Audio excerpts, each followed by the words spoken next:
Praise the lord. యేసుక్రీస్తు నామములో మీ అందరికీ శుభములు. ప్రతిరోజు ప్రభు సన్నిధి కార్యక్రమానికి మిమ్మల్ని అందరినీ ప్రేమపూర్వకంగా ఆహ్వానిస్తూ ఉన్నాం. ఈరోజు మనం ధ్యానించుకోబోయేటువంటి వాక్య ధ్యానం ఆదికాండం 10వ అధ్యాయం 17వ వచనం నుంచి 32వ వచనం వరకు మనం ధ్యానించుకొనబోతున్నాం. ఆర్వాదీయులను, సెమారీయులను, హమాతీయులను కనిన తరువాత కనానీయులు వంశములు వ్యాపించెను. కనానీయులు సరిహద్దు సీదోము నుండి గెరారుకు వెళ్ళు మార్గంలో గాజా వరకు, సొదొమ, గొమొర్రా, ఆద్మా, సెబోయిములకు వెళ్ళు మార్గంలో లాషా వరకు ఉన్నది. ప్రార్థన చేసుకుందాం. స్తోత్రం దేవ సర్వోన్నతుడా, ఈరోజు ఈ వాక్యం ధ్యానిస్తూ ఉండగా మాతో మాట్లాడి అనేక అద్భుతమైన విషయాలు మాకు తెలియజేయమని, ప్రతి వారి వినగల చెవి గ్రహించగల దయచేయమని యేసు నామములో ప్రార్థించి పొందుకుని ఉన్నాం మా పరమ తండ్రి, ఆమేన్. ప్రభునందు ప్రియమైనటువంటి సహోదరి స్నేహితులారా, ఇక్కడ మనం ఈరోజు 16వ వచనం నుంచి మనం ధ్యానం చేసుకుంటూ ఉన్నాం. నిన్న సగం ధ్యానం చేస్తే మిగతాది ఈరోజు ధ్యానం చేస్తూ ఉన్నాం. దయచేసి ఒకవేళ విననట్లయితే ఆదికాండం 1వ అధ్యాయం నుంచి వరుస పెట్టి వస్తున్నటువంటి కార్యక్రమాన్ని ప్రతి వారు శ్రద్ధగా వినాలని ప్రభు పేరిట మనం చేస్తూ ఉన్నాం. ఇక్కడ 15వ అధ్యాయం నుంచి 10వ అధ్యాయం 15వ వచనం నుంచి 19వ వచనం వరకు చూసినట్లయితే ఇజ్రాయేల్ వారు వాళ్ళని తరివేయక పూర్వం వీరిలో కొన్ని జాతులు కనాన్లో నివాసం ఉన్నట్టు మనం చూస్తూ ఉన్నామన్నమాట. నిర్గమకాండం 3వ అధ్యాయం 8వ వచనం 17వ వచనం మనకి చూసినట్లయితే అక్కడ స్పష్టంగా మనకు అవి కనిపిస్తూ ఉంటుంటాయి. హల్లెలూయా. ఈరోజున మనకి కొన్ని జాతులు వృద్ధి చెందాయి, కొన్ని జాతులు వెనకబడిపోయి ఉన్నాయి. ఇటువంటి భేదాభిప్రాయాలు ఇవన్నీ కనిపిస్తూ ఉన్నాయంటే ఇవన్నీ ఎక్కడి నుంచి వచ్చాయంట? సేము, హాము, ఎఫెతాన్ అనేటువంటి ఈ ముగ్గురు నుంచే మానవ జాతులన్నీ కూడా వచ్చాయని చెప్పి మనం గ్రహించాలి.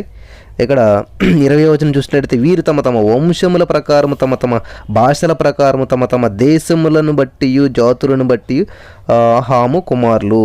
ఇక్కడ హాము గురించి మనకి చెప్తా ఉన్నాడనమాట దేవుని వాక్యాన్ని మనం ధ్యానిస్తూ ఉన్నప్పుడు. హల్లెలూయా. మనం ఒకసారి చదివేస్తాం ఇవన్నీ.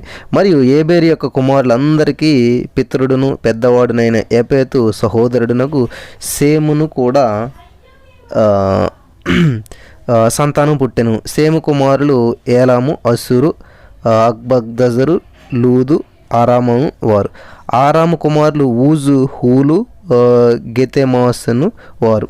ఇక్కడ మనం ఇవన్నీ ధ్యానం చేసుకుంటూ వెళ్తూ ఉన్నట్లయితే మనకి చాలా విషయాలు మనకి కనిపిస్తూ ఉన్నాయి. ఎందుకని ఈ యొక్క వంశావళుల గురించి ఇవన్నీ రాశాడంటే ఈ సేము నుండి వచ్చినటువంటి జాతులు సిదియనులు, లుదియనులు, ఆర్మేనియులు మొదలైనటువంటి వారి తర్వాత వచ్చినాయి అన్నమాట.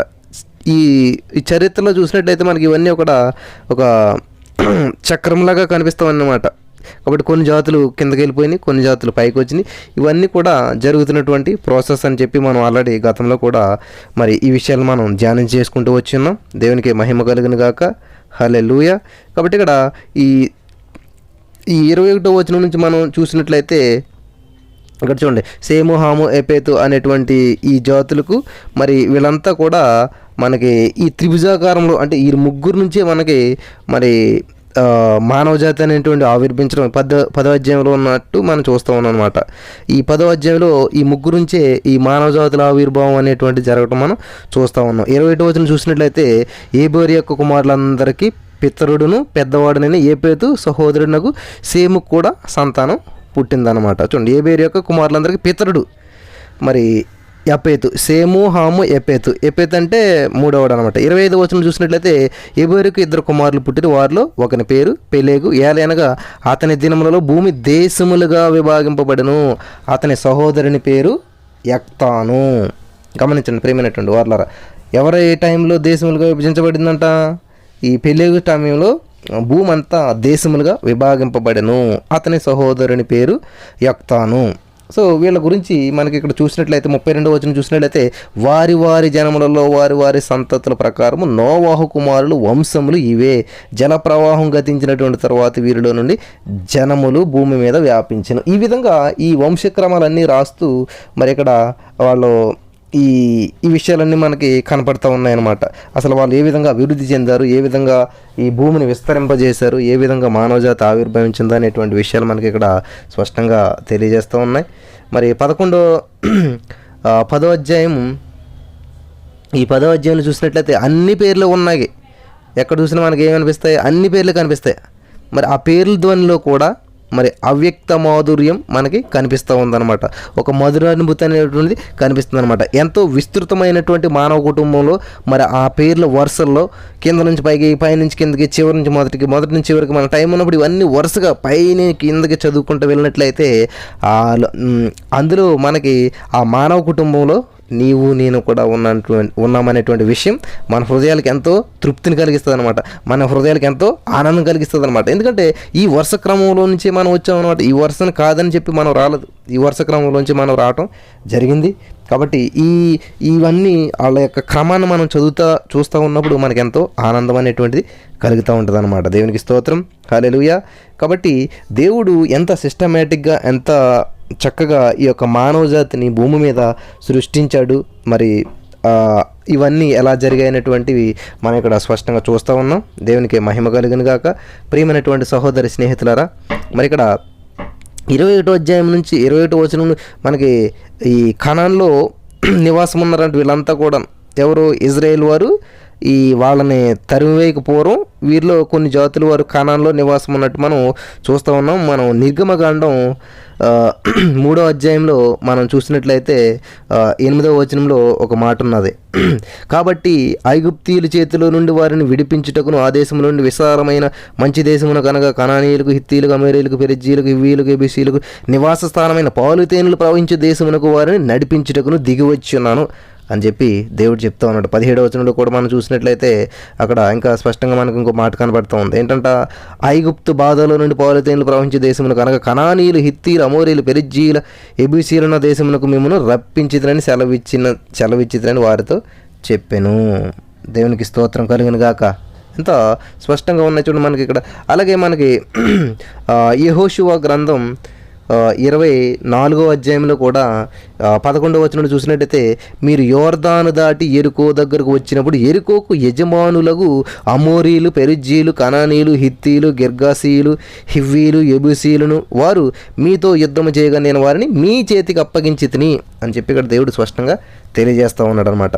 మరి ఈ 10వ అధ్యాయంలో 21వ వచనం నుంచి 31వ వచనం వరకు మనం చూసినట్లయితే ఈ సేము, అబ్రహాము, ఇజ్రాయేల్ వారికి పూర్వీకులుగా కనిపిస్తూ ఉన్నాడు అనమాట. దేవునికి స్తోత్రం. సేము అబ్రహాముకి, ఇజ్రాయేల్ వారికి. సేము నుంచే ఈ యొక్క అబ్రహాము, ఎందుకంటే నోవాహు యొక్క ప్రథమ కుమారుడు సేము, హాము, ఎపెత్తాన్లో సేమ్ పెద్దవాడు అనమాట. ఆ సేము వంశావళి నుంచే అబ్రహాం వచ్చాడనమాట. అబ్రహాము నుంచే ఇజ్రాయేల్ వారందరూ కూడా వచ్చారనమాట. అంటే ఇజ్రాయేల్ వారికి మూల పురుషుడు ఎవరు మనకి అబ్రహాము గారు కనిపిస్తుంది. అబ్రహాముకి మూల పురుషుడు ఎవరు, సేమ్ గారు. అంటే అబ్రహాముకి, ఇజ్రాయేల్కి వీళ్ళందరికీ మూల పురుషుడు ఎవరు అనమాట, ఇప్పుడు సేమ్ అనమాట. మనకి 10వ అధ్యాయం 21వ వచనం చూసినట్లయితే ఏబేరు గురించి కనిపిస్తూ ఉంది. 11వ అధ్యాయం 15వ వచనంలో మనకి ఇతని గురించి కూడా చూడొచ్చు. 11వ అధ్యాయం 15వ వచనం ఒకసారి చూసినట్లయితే, సేలాహు ఏబేరును కనిన తర్వాత 403 ఏళ్ళు బ్రతికి కుమార్తెను కనెను. ఏబేరు గురించి మనకి ఇక్కడ కనిపిస్తూ ఉందన్నమాట. తర్వాత 10వ అధ్యాయం 25వ వచనంలో మనం చూసినట్లయితే అక్కడ ఏబేరుకు 2 కుమారులు పుట్టిరి, వారిలో ఒకని పేరు పెలేగు. చూడండి, పెలేగు అంటే ఏంటంటే విభాగించడం. దయచేసి రాసుకునే వాళ్ళు రాసుకోండి. పెలేగు అంటే ఏంటంటే విభాగించటం అనేటువంటి అర్థం మనకు అక్కడ కనిపిస్తూ ఉంది. సో వీళ్ళ గురించి ఈ విధంగా దేవుడు, పరిశుద్ధాత్మ దేవుడు ఇన్ని విషయాలు మనకి చెప్పాడు. మనకి ముఖ్యంగా ఈ 10వ అధ్యాయంలో మనం చూసినట్లయితే 30 జాతులు ఉన్నాయి. 20 జాతుల వరేమో సేము. ఇవన్నీ మనం గతంలో ధ్యానించుకుంటూ వచ్చి ఉన్నాం. అందులో 10వ అధ్యాయంలో మొత్తం 70 జాతుల వారు ఉన్నారు. అందులో 14 జాతుల వారేమో ఏపేతుకు చెందినవారు, హాముకు చెందినవారు 30 జాతులు, మిగతా 20 జాతుల వారేమో సేముకు చెందినవారు. మొత్తం 70 జాతులు మనకి వివరాలు ఈ అధ్యాయంలో మనకి కనిపిస్తూ ఉన్నాయన్నమాట. కాబట్టి మానవ జాతుల ఆవిర్భావం అంతా కూడా ఈ 10వ అధ్యాయంలో మనకి స్పష్టంగా కనిపిస్తూ ఉన్నది. కొన్నిసార్లు మనం ధ్యానం చేస్తూ ఉన్నప్పుడు కొన్ని విషయాలు మనకి అసలు ఎందుకు రాసి పెట్టారా బైబిల్లోని విషయాలు, అసలు బైబిల్ ఎందుకు ఈ విషయాలు ఉన్నాయనేటువంటి ఆలోచన వస్తూ ఉంటుంటుంది. ప్రియమైనటువంటి వారులారా, నిజంగా ఈ వంశవృక్షాన్ని ఈ యొక్క సరళ రేఖ రూపంలో ఉన్నప్పుడు చూస్తూ ఉన్నప్పుడు ఇది ఎంతవరకు వెళ్ళిందంటే సేమ్ మొదలుకొని ఇలాగా ఆ యొక్క సరళ రేఖ అంటే ఆ వంశ క్రమం అబ్రహాం గారి వరకు వచ్చిందనమాట. అబ్రహాం అందులోకి అందరికీ తెలుస్తూ ఉంటుంటుంది, సేమ్ అందులోకి ఎందుకు తెలియదు అనమాట. ఎందుకంటే మనకు మూల పురుషులు మాట వీళ్ళంతా కూడా ఎక్కడి నుంచి ఎలాగా ప్రారంభమైంది సృష్టి అనేటువంటిది దేవుడు స్పష్టంగా ఒక వరుసని ఒక క్రమాన్ని మనకి తెలియజేస్తూ వస్తూ ఉన్నాడు అనమాట. దేవునికి స్తోత్రం కలుగును గాక. మరి ఈ పెలుగు దినంలోనే ఈ దేశాలుగా కూడా భూమి అంతా విభాగించబడటం మనకి చూస్తూ ఉన్నాం. మరి ఈ మనకి 11వ అధ్యాయంలోనికి వెళ్తూ ఉంటాం కాబట్టి ఈ 10వ అధ్యాయంలో ఉన్నదంతా కూడా, ఈ 10వ అధ్యాయంలో జరిగినటువంటి వృత్తాంతం అంతా కూడా ఈ 11వ అధ్యాయానికి ఒక ఉపోద్ఘాతం లాంటిది అనమాట. హల్లెలూయా, దేవునికి స్తోత్రం కలుగును గాక. ఈ 11వ అధ్యాయం అంటే నెక్స్ట్ జరగబోయేటువంటి అధ్యాయానికి ఈ 10వ అధ్యాయం అంతా కూడా ఒక ఉపోద్ఘాతంగా మనకి కనిపిస్తూ ఉన్నది. కాబట్టి ప్రతిదీ దేవుడు ఒక ప్రణాళికతోటి రాసినట్టు మనం చూడగలుగుతూ ఉన్నాం. మరి ఇక్కడ 30 వచనం చూసినట్లయితే, మేషా నుండి సఫారాకు వెళ్ళు మార్గంలో తూర్పు కొండల వారి నివాస స్థలములు, వీరు తమ తమ వంశముల ప్రకారము తమ తమ భాషల ప్రకారము తమ తమ దేశములను బట్టి తమ తమ జాతులను బట్టి సేము కుమారులు. కాబట్టి సేముది కూడా దేవుడు అంత క్లియర్గా ఎందుకు వివరిస్తున్నాడంటే, మనం చెప్పుకున్నాం ఏదైతే అవసరమో దాన్ని ఎక్కువ జూమ్ అవుట్ చేస్తాం, అనవసరమైనటువంటి విషయాలను ఏం చేస్తామంటే క్లుప్తంగా చెప్పేస్తూ ఉంటాం అనమాట.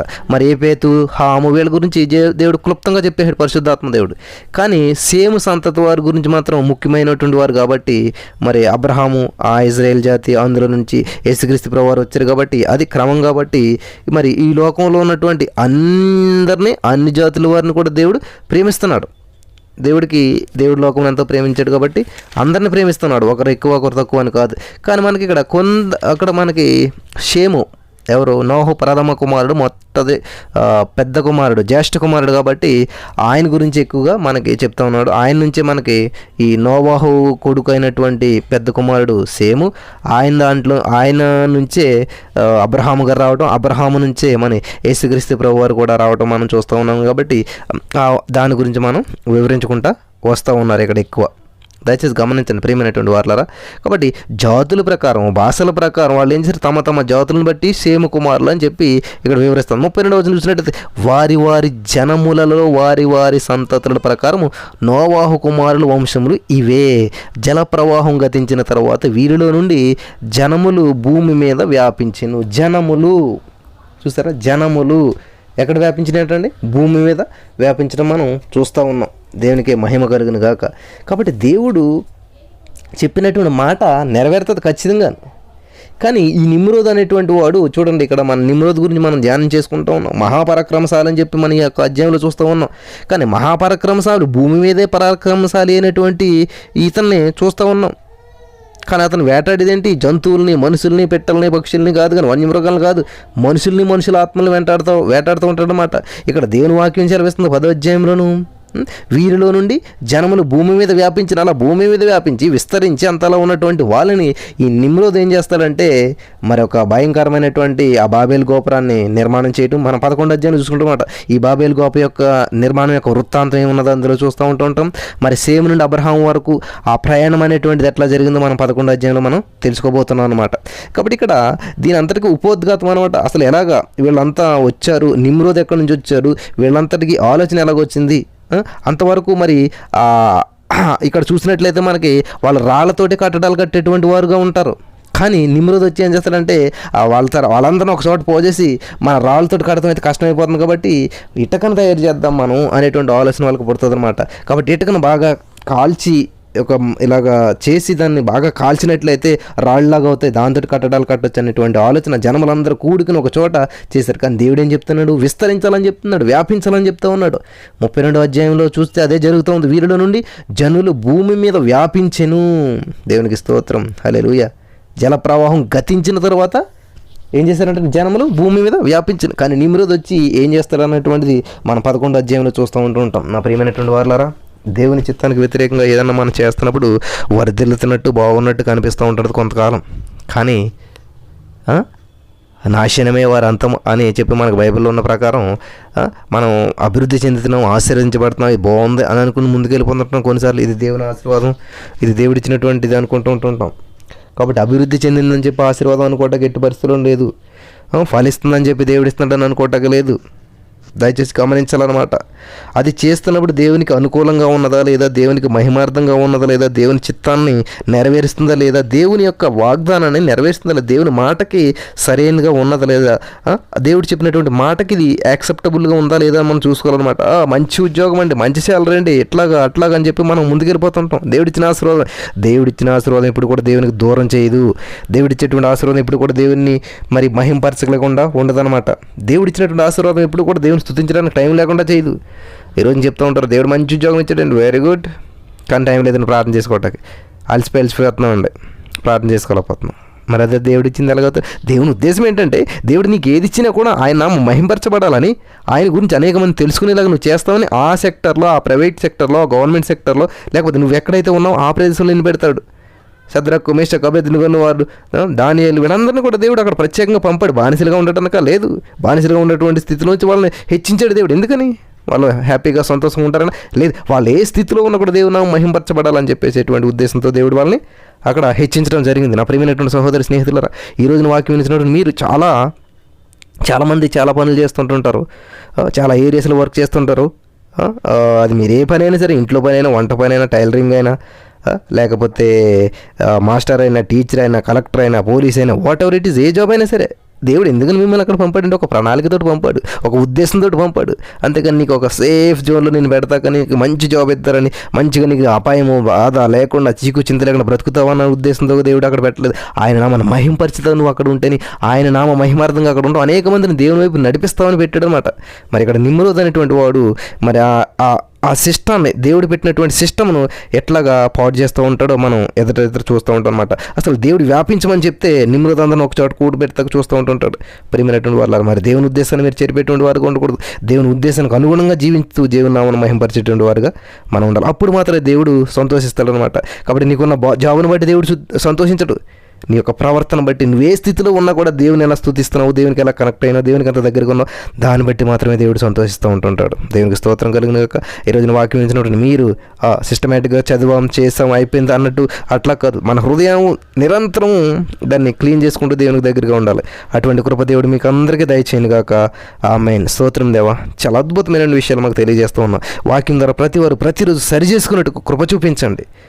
మరి యొక్క ఆదికాండం 10వ అధ్యాయంలో ఉన్న ప్రభువా, మానవజాతి ఆవిర్భావం ఎలా జరిగింది, ఏంటి, భూమి మీద ఎలాగ వ్యాపించారు, సేము, హాము, అపేతులు అనేటువంటి వారి యొక్క వంశాల గురించి, వారి యొక్క జాతుల గురించి తెలియజేశావు. మరి నా ప్రభా, రాబోయే రోజులు ఇంకా మరిన్ని నూతన విషయాలు మేము అందరం తెలుసుకోవాలన్నా ప్రభా, అనేక మంది బలపడాలన్నా ప్రభా, అటువంటి కృప మాకు అందరికీ దయచేయమని. మనప్పుడు ఎంతమంది వాక్యం వింటున్నారు, వారు హృదయాలు కదిలించబడాలి, మార్పు లేని వారికి మార్పు రావాలి, రక్షణ లేని వారికి రక్షణ రావాలన్న ప్రభావ.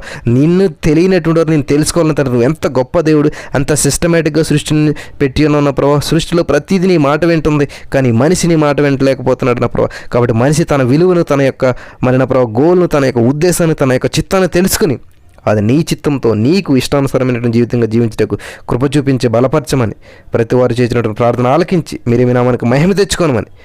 ఏదైనా వాక్యం వినిచిన వాళ్ళు ఎవరైనా రోగులు కానీ నా ప్రభా, మరి మారు మనసు లేనటువంటి వారు కానీ, బలహీనతలతో ఉన్నవారు కానీ, సమస్యలో ఉన్నటువంటి ఏ పరిస్థితిలో ఉన్నాను, ఈ వాక్యం వినుచూ ఉండగా నా ప్రభా, నమ్ముచూ ఉండగా, విశ్వాసం ఉంచుతూ ఉండగా నా ప్రభా, వారి జీవితాల్లో గొప్ప అద్భుత కార్యములు చేసినందుకు నీకు వందనం చెల్లిస్తున్నాను. ఎందరైతే నమ్ముతారో వారందరికీ నా ప్రభా, నీవు రక్షకుడిగా ఉంటున్నందుకు నీకు వందనం చెల్లిస్తున్నాను. వారికి విడుదల ఇస్తున్నందుకు నీకు వందనం చెల్లిస్తున్నాను. వారికి స్వస్థతలు ఇస్తున్నందుకు నీకు వందనం చెల్లిస్తున్నాను. వారికి అద్భుతాలు చేస్తున్నందుకు నీకు వందనం చెల్లిస్తున్నాను తండ్రి నా ప్రభా. వారి నమ్మక చెప్పినా వారికి జరుగును కాక నా తండ్రి, వారి జీవితంలో గొప్ప అద్భుతాలు చేస్తున్నందుకు నీకు వందనాలు, గొప్ప అభిషేకం ఇప్పుడు విడుదల చేసినందుకు నీకు వందనం చెల్లిస్తున్నాను. నేను నమ్ముచున్నాను తండ్రి, నేను పొందుకుంటున్నాను ఏసయ్య. వీరందరి పక్షం నేను విశ్వాసం ఉంచుతున్నాను. ఏసునామములో ప్రతి వారు రక్షించబడుదును గాక నా ప్రభా. ఏసునామములో ప్రతి వారు రక్షించబడును గాక తండ్రి. నీ ఆత్మాభిషేకం ప్రతి వారి మీద ఉంచినందుకు నీకు వందనం చెల్లిస్తూ, విశ్వాసంతో నమ్మి నా ప్రభా నేను వేడుకుంటున్నాను నా ప్రభా. వారందరి పక్షాన నేను ప్రార్థన చేస్తున్నాను తండ్రి. వారందరిపై నీ ఆత్మ అభిషేకం కుమ్మరించినందుకు వందనాలు. వారందరిని నువ్వు ప్రత్యేకంగా దీవించినందుకు వందనాలు తండ్రి. విన్న వాక్యం వ్యర్థంగా కూడా ప్రతి హృదయం అనేటువంటి పలక మీద రాసుకున్న ప్రభా, మరి అది 30, 60, 100 100 నువ్వు ఫలింపజేసినందుకు నీకు వందనములు చెల్లిస్తున్నాను తండ్రి. నువ్వు ఫలింపజేసినందుకు నీకు వందనములు చెల్లిస్తున్నాను తండ్రి. నువ్వు సహాయం చేసినందుకు నీకు వందనములు చెల్లిస్తున్నాను తండ్రి. నా ప్రభా, ప్రతి వారి బలహీనతలను క్షమించి నీ బిడ్డలుగా నువ్వు స్వీకరించినందుకు నీకు వందనములు చెల్లిస్తూ, మా రక్షకుడు ప్రభు యేసుక్రీస్తు నామమున నడుచు ప్రార్థించి పొందుకొని ఉన్నాం మా పరమ తండ్రి. Amen, amen, amen. Hallelujah. Praise the lord. మేము చేసే ప్రతి వీడియో అప్డేట్స్ మీకు నోటిఫికేషన్ రూపంలో రావాలి అంటే మీ ఫోన్లో యూట్యూబ్ ఛానల్లో జీసస్ ఆల్మైటీ గాడ్ అని టైప్ చేసి సెర్చ్ చేసినట్లయితే జీసస్ ఆల్మైటీ గాడ్ యూట్యూబ్ ఛానల్లో సబ్స్క్రైబ్ అనే బటన్ని ప్రెస్ చేసి దాని పక్కన ఉన్న బెల్ బటన్ని కూడా ప్రెస్ చేయండి. దీని ద్వారా మేము చేసే ప్రతి వీడియో అప్డేట్స్ మీరు మిస్ అవ్వకుండా నోటిఫికేషన్ రూపంలో పొందుకుంటారు.